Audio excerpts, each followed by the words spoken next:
Alright folks, we'll do a breakdown video on a little bit more of an unusual gun than you normally see. It's a CZ-52. Go ahead and show you that it's unloaded, no magazine in.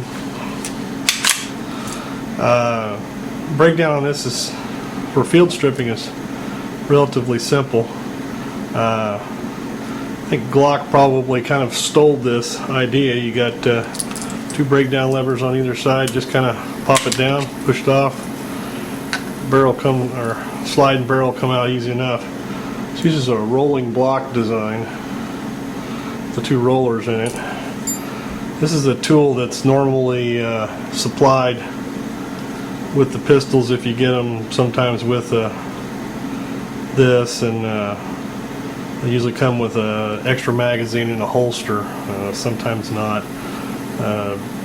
Taking the barrel out is a fairly simple process. You just stick your key into the hole, pull it forward to disengage the block, pull it out, barrel, recoil spring. This is a 9mm barrel. You'll see this other barrel, the more common chambering for this is 7.62 by 25. I was able to pick up a 9mm Luger barrel for it some time back and just bought the extra rollers and the sliding block so that I have basically two separate barrels for the gun. Whether you're shooting 7.62 by 25 or 9mm, you can use the same magazine. They work pretty well.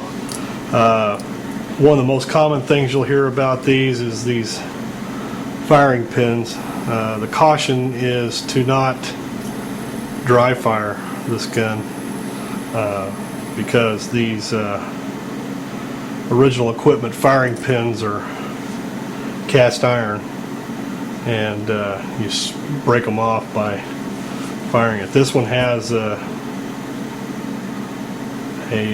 aftermarket firing pin. To get the firing pin out, you're just taking the same tool again. You're pushing in on this block to release the firing pin out. This particular firing pin is spring loaded,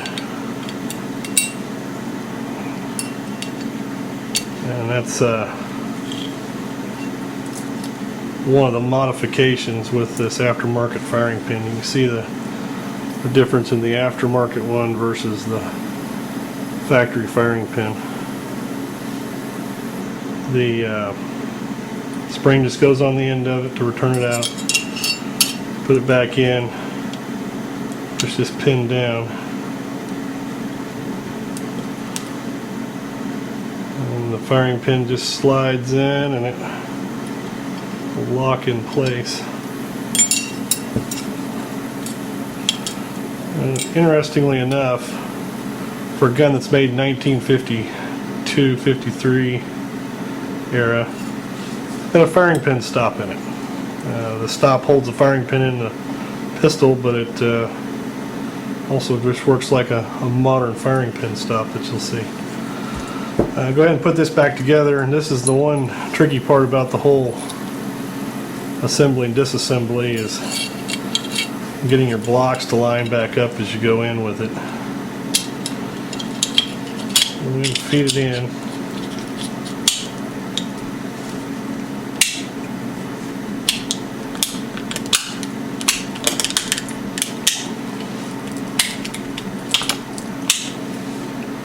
And get the slide to line up on the, there we go, in the grooves so that it slides back in. It's got one set of grooves where it slides on the frame and a second set of grooves where the barrel actually slides in.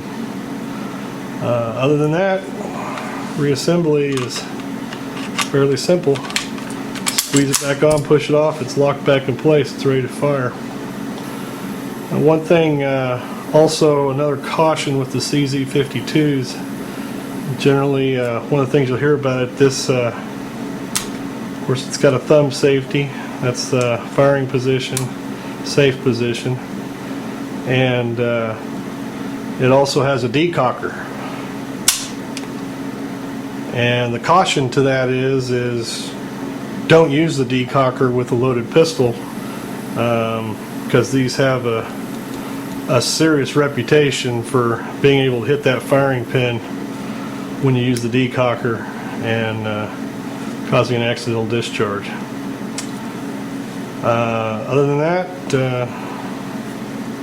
I'm not going to get into the breakdown further of the frame and all that. There are books available for it if you so choose to tear the thing completely down. And that's all I got for you guys on this here CZ-52. Like I say, if you can find a 9mm barrel, that's great. If not, the 7.62 by 25 ammo is readily available and relatively cheap. The one thing about it is that ammo that you get generally is considered corrosive. So once you do fire it, you got to make sure and wash it down with soap and water before you put the thing away for any kind of storage, or you're not going to have much of a barrel left. That corrosive ammo will eat it up pretty quick. We'll talk to you later. Bye.